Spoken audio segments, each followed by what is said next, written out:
Sim, desde o liberalismo clássico, liberais defendem a educação pública como um instrumento essencial para o desenvolvimento das liberdades individuais e também como uma ferramenta central para o desenvolvimento econômico. Vamos falar sobre isso nos próximos 20 minutos.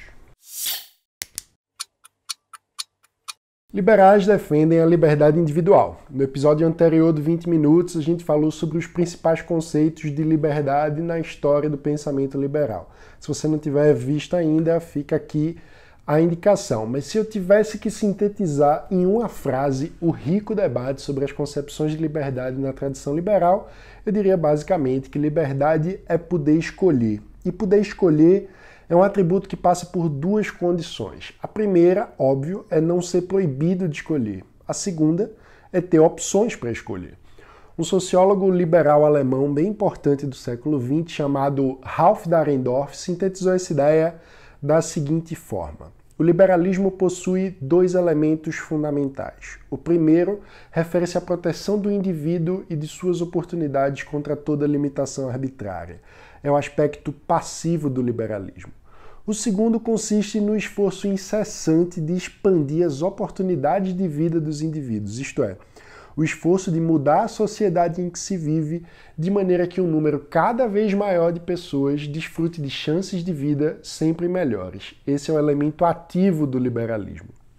Certamente, esse elemento ativo a que Dahrendorf se refere passa por diversos temas: combate a preconceito, todos os elementos necessários para construir uma sociedade aberta, né, onde todos os estilos de vida sejam respeitados e as pessoas possam florescer sua individualidade. Né? Mas se há um grande instrumento central que seja a chave desse ambiente, desse elemento ativo do liberalismo, a gente está falando, sem dúvidas, da educação pública.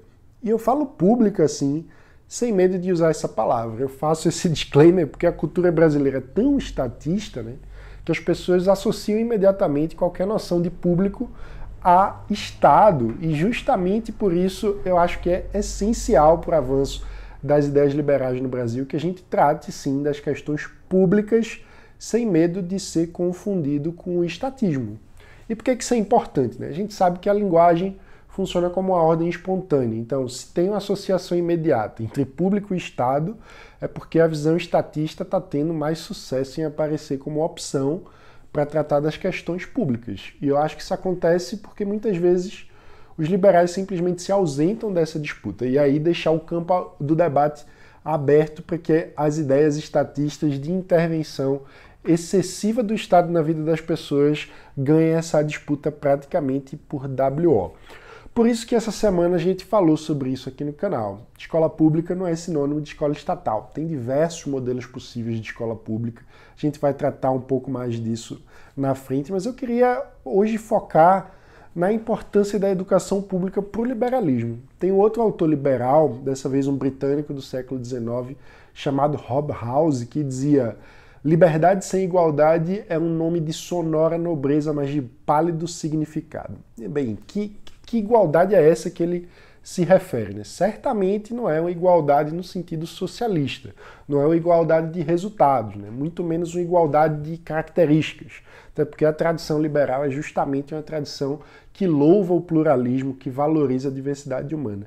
Seria então uma noção de igualdade de tratamento perante a lei? É isso também, mas não é só isso. Né? O pensamento liberal não fica só nesse aspecto formal. A questão de fundo aí é a igualdade na dignidade humana. E falar em dignidade já é inevitável lembrar de outra liberal incrível, a professora Deirdre McCloskey, que diz que o verdadeiro liberalismo é baseado no desejo das pessoas de serem tratadas com dignidade.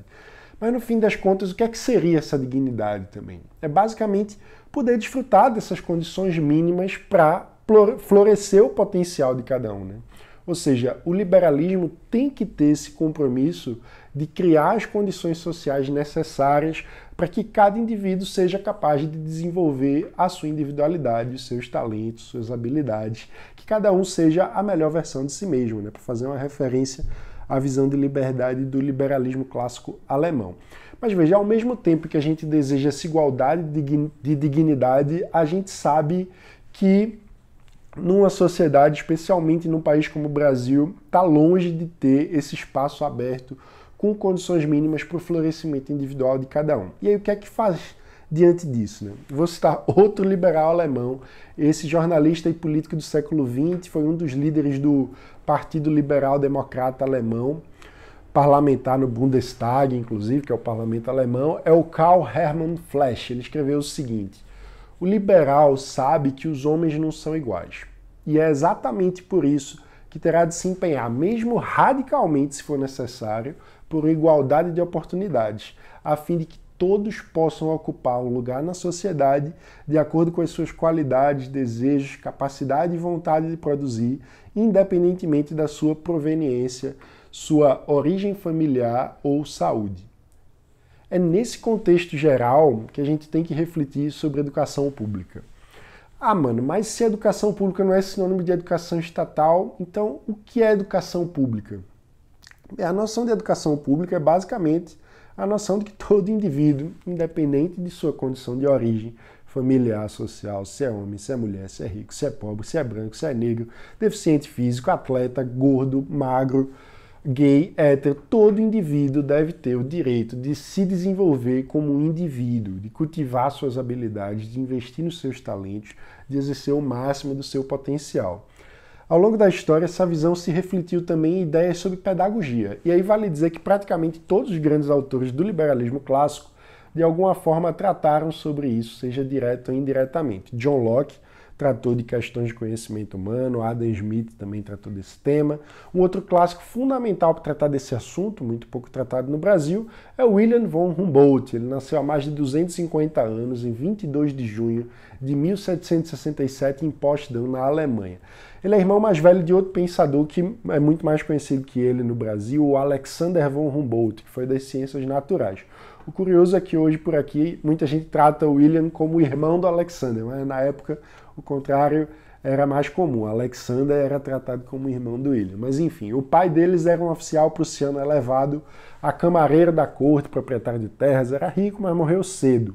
Isso não impediu, no entanto, que os dois tivessem uma excelente formação, né? Eles tiveram preceptores, a mãe era de uma família rica também, de comerciantes protestantes, e pôde escolher o melhor para os filhos. Eles tiveram acesso a filósofos, estudiosos de forma ampla e tiveram aí uma visão de educação, né, uma formação educacional muito mais ampla do que era a média na época. Os dois irmãos se acostumaram com o espírito da pesquisa, a curiosidade intelectual, a disciplina, e mais tarde fizeram grandes proezas em suas áreas. Eles foram muito próximos de pensadores muito importantes, personalidades da cultura alemã, como Schiller, Goethe e Fichte, por exemplo. Em resumo, eles tiveram independência financeira suficiente para que pudessem perseguir livremente os seus interesses pessoais e desenvolver suas habilidades. Bem, a gente está falando de um contexto em que ainda não tinha separação entre igreja e Estado, né? Mas tinha já uma ideia de educação pública, mas na época o ensino era orientado por uma pedagogia que queria fazer do aluno um súdito, né?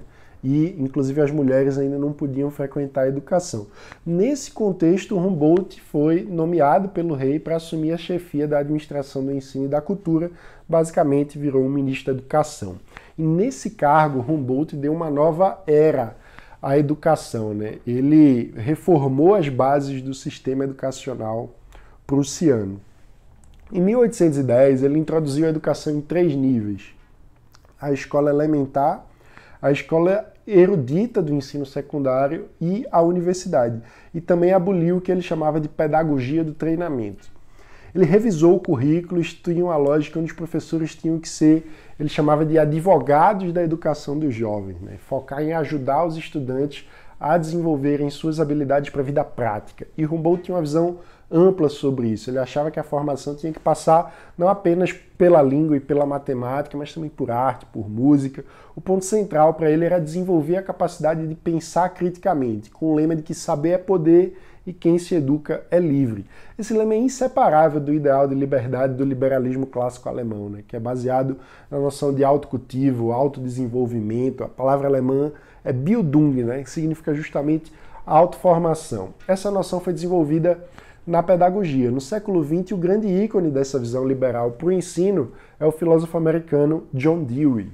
Dewey concebia o processo de aprendizagem como um processo social que integrava os conceitos de sociedade e indivíduo.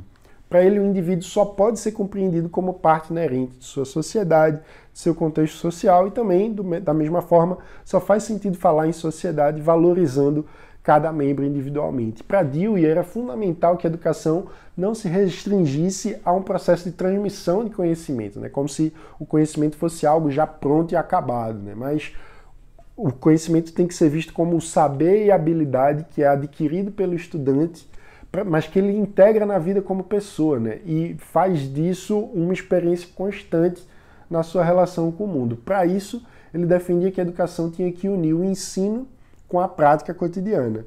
Dewey criticou a educação tradicional por usar métodos verticalizados, né, que traziam uma imposição de cima para baixo.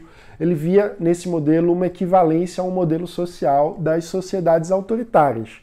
E para Dewey, uma educação adequada levaria a uma plena democracia voltada para a liberdade na ação e na inteligência que estabeleça amplamente a harmonia nas relações sociais. Nesse sentido, ele escreveu o seguinte: o objetivo da educação é habilitar os indivíduos a continuar sua educação, ou que o objeto ou recompensa da educação é a capacidade para um constante desenvolvimento.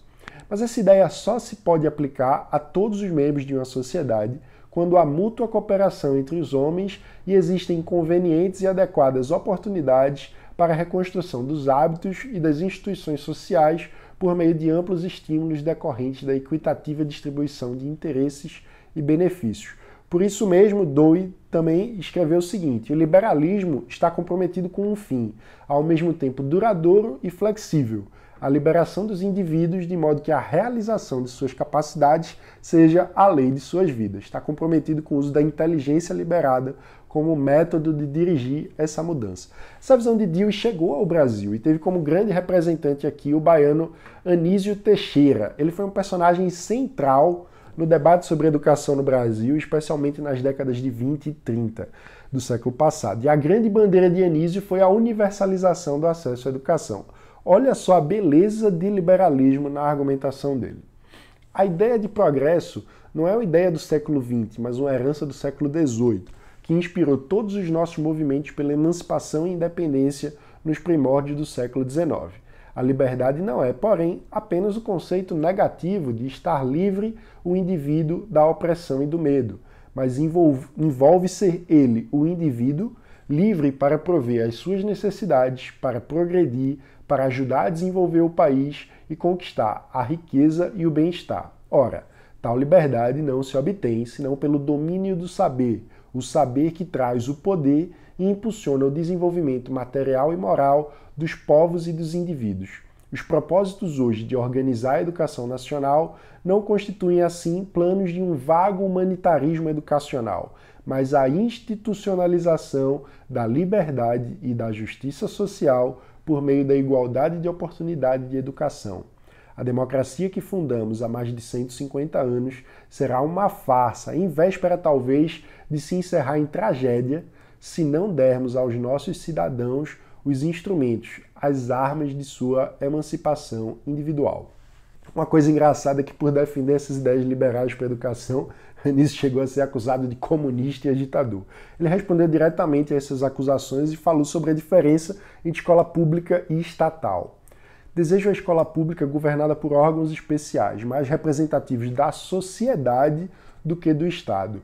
Limito muito o âmbito da lei no que diz respeito ao controle do que deva ou não ser ensinado, transferindo tal poder para a consciência profissional dos professores. Já todos estamos vendo que escola pública não é escola cujo programa e currículo sejam decididos por lei, mas simplesmente uma escola mantida com recursos públicos. Dentro do espírito de escola como instituição profissional, a escola, quando pública, faz-se uma instituição pública especial, gozando de autonomia diversa de qualquer pura e simples repartição oficial, pois a dirigem e servem profissionais específicos, que são mais profissionais do que funcionários públicos. Na parte em que o Estado assume funções que não lhe são privativas, a democracia recomenda um pluralismo institucional que impeça toda centralização perniciosa ao princípio fundamental de respeito da organização pela pessoa humana. Aplicadas como são, mesmo aos grandes empreendimentos do Estado moderno, como os da saúde e da educação, tínhamos que mostrar que são elas não só ineficazes, mas o que é 1000 vezes pior, profunda e irremediavelmente maléficas e antidemocráticas. Olha só, o que a gente vê como bandeira de Anísio ali na primeira metade do século XX parece perfeitamente atual até hoje, né? A primeira mensagem é: precisamos de educação pública, ou seja, uma educação universal, que independentemente da condição de origem, todo indivíduo possa desenvolver suas habilidades. A segunda mensagem é: isso não é sinônimo de estatismo. O Estado, por si só, geralmente acaba sendo sequestrado pelos interesses de grupos de pressão e não consegue, com isso, prover a educação com a qualidade necessária para que os indivíduos se desenvolvam. E muitas vezes, nesse caso, acaba virando um instrumento do autoritarismo. Então, isso é bastante arriscado. Mas, se a educação pública não precisa ser estatal, como ela é? Primeiro, sem uma resposta única. Ela precisa ser aberta ao pluralismo, aberta à diversidade, aberta à experimentação. Uma terceira mensagem de Anísio que permanece inteiramente pertinente hoje é a necessidade de priorizar o ensino básico, que devia ser para todos, em relação ao ensino superior, que historicamente é para muito poucos. Infelizmente, essas mensagens ainda estão longe de ser transformadas em realidade no Brasil de 2020. A gente tem um modelo de educação excessivamente centralizado, excessivamente estatista. E o resultado disso a gente está cansado de saber. Um péssimo desempenho do Brasil em todos os testes internacionais. Mas a gente tem uma oportunidade concreta de começar a mudar isso através do debate sobre o novo Fundeb, que vai começar a ser pautado no Congresso essa semana. A gente já tratou do Fundeb em outros vídeos aqui. É basicamente o principal instrumento de política pública na educação brasileira hoje, porque é o principal sistema de financiamento da nossa educação. O livro está preparando uma nota técnica com apontamentos para esse debate, certamente vai render outros vídeos à parte só para tratar disso, mas uma coisa essencial que eu acho importante adiantar é que, como sempre no Brasil, diante de uma questão crucial para o nosso futuro, tem grupo de pressão trabalhando para ter o seu interesse priorizado acima do que é uma preocupação com a qualidade da educação. O que é que eu estou falando? Só em 2019 o Fundeb distribuiu 165 bilhões de reais e quer incluir no novo Fundeb uma regra que obrigue que 70% dessa grana seja destinada obrigatoriamente para salário de professor. Isso é um absurdo. É uma proposta de estatização completa da educação pública, porque se 70% dos recursos tiverem que ir para salário de um tipo de funcionalismo público, você estrangula qualquer alternativa. E veja bem, você prejudica demais a capacidade também de desenhar incentivos minimamente adequados para a eficiência, né? Se você está entregando a grana direto por lei, previamente, independente do resultado que aqueles profissionais vão gerar, você só está aumentando o salário. O que pode ser importante, eu não quero aqui menosprezar de forma alguma o papel do professor. O professor é uma figura essencial para o processo da educação. Eu não estou dizendo que o professor ganha muito, mas do ponto de vista de política pública, tem que pensar no desenho dos incentivos, né? Se desse salário alto por si só resolvesse o problema, o Brasil ia ter o melhor sistema de justiça do mundo, ia ter o melhor parlamento do mundo, enfim.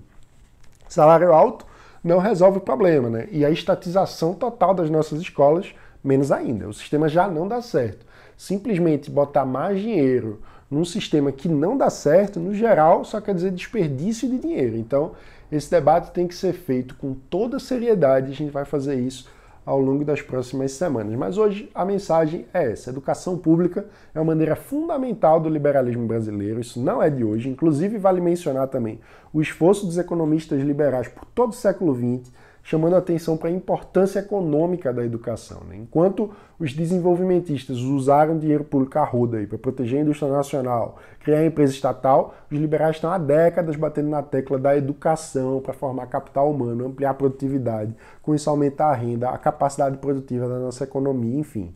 E, na verdade, muito antes disso, né, os liberais já defendiam. No século XIX, a educação pública já era uma bandeira central no programa político de liberais radicais como Frei Caneca e de liberais gradualistas como Joaquim Nabuco. No programa abolicionista, inclusive, a educação era colocada como ponto central para superar a obra da escravidão, né, os efeitos deixados pela escravidão na estrutura da nossa sociedade.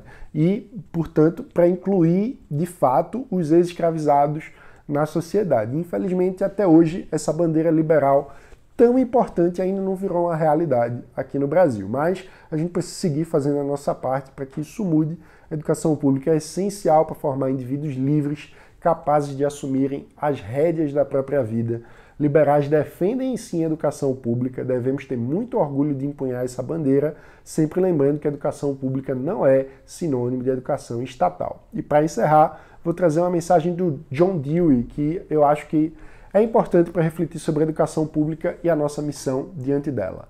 Os homens nunca usaram totalmente os poderes que possuem para promover o bem, porque esperam que algum poder externo faça o trabalho pelo qual eles são responsáveis.